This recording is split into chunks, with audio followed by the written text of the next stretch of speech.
Good morning, everybody. It's Pastor John with another edition of Monday Morning Quarterback.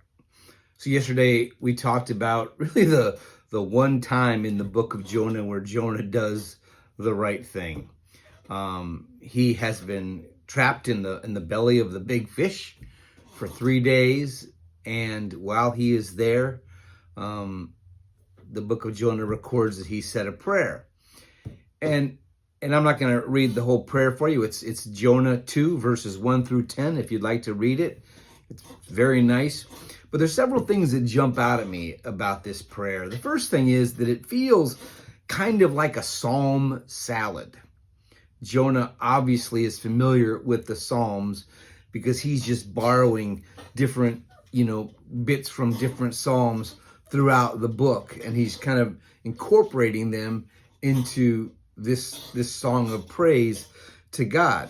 He's mixing themes, he's mixing metaphors, he's doing all kinds of things in order to communicate to God.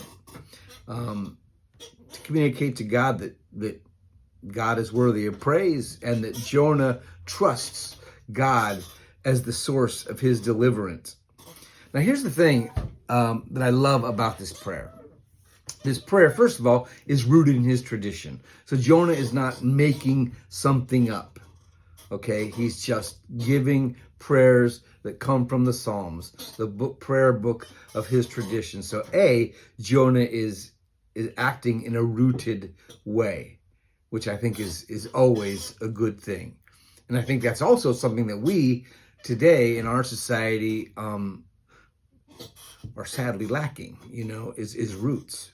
So that's the first part about this psalm that's important. That Jonah was, acting out of his tradition. He was rooted while he was saying this prayer.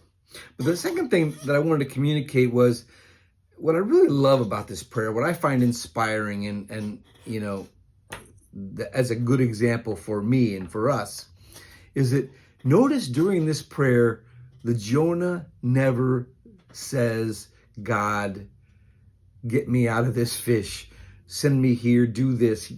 Jonah never gives God any instructions whatsoever. Jonah praises God, he recounts God's mighty acts of salvation, and he acknowledges God as the source of his deliverance.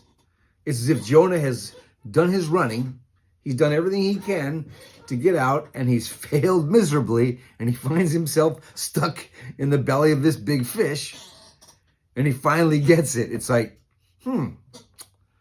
maybe I should have listened to God in the first place. Maybe I should have gone to Nineveh when he said to go to Nineveh, rather than run the exact opposite direction. So Jonah has this personal reckoning. And in that moment, in that instant, during that reckoning, he leans on the faith that he has always known. He's leaned on the faith that has given him life up to this point. And he's praised to God from the Psalms. He doesn't instruct God. He doesn't direct God. He doesn't tell God what to do. He simply praises God and acknowledges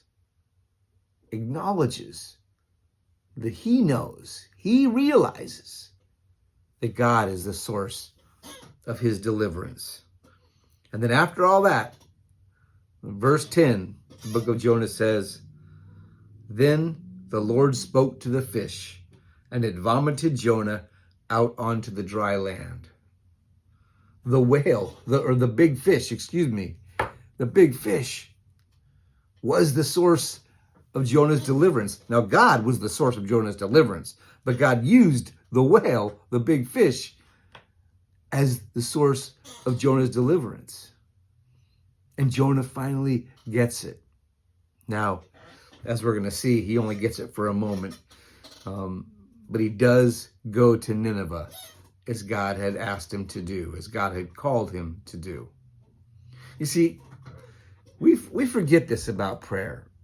Prayer is not just telling God what we want. Prayer is not just going through our wish list and saying, make it so, God. I mean, oftentimes we do pray that way. But what true prayer,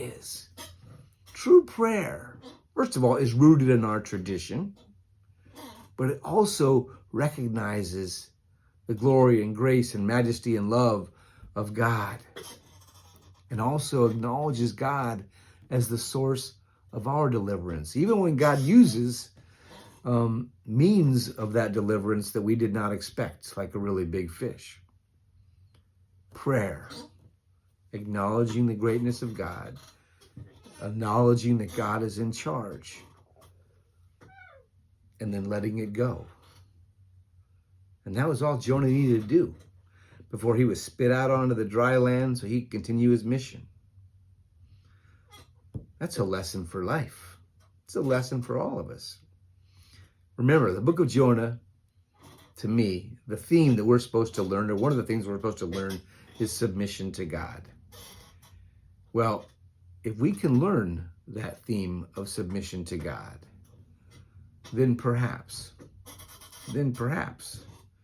we might also be spit on to dry land and able to get on with the life that God has called us to live. Just a thought. Have a wonderful week, my friends. God bless.